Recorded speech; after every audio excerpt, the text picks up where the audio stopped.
zi, så zu, så se, så zi, så su, så se.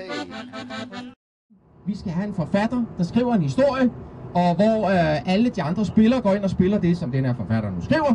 Motoren var gået i stå på færgen. Kaptajnen han anede ikke, hvad han skulle gøre. Han sad der med 1.500 gæster på sin båd og kiggede på dem. Han kiggede desperat på dem. Hvad skulle han sige? Hvad skulle han gøre? Han vidste det ikke. Han søgte efter hjælp. Pludselig kom hjælpen i form af servitricen. Hun kom forbi. Det er blevet stille her på motoren. Er det det? Er det det? Sagde servitricen.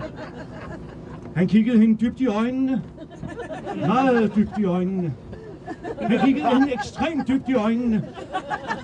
Og kunne lige pludselig mærke den snoede tavshed. Den stille, slyngende tavshed, der snoede sig om den begge, mens 150 par øjne glodede på dem i tavs beundring. De turde udstille deres følelser. De udstillede deres følelser. Noget så grusomt.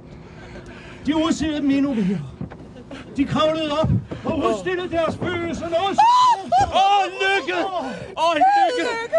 Kærlighed! Det er fantastisk! Jeg elsker jer alle sammen! I er vidunderlige!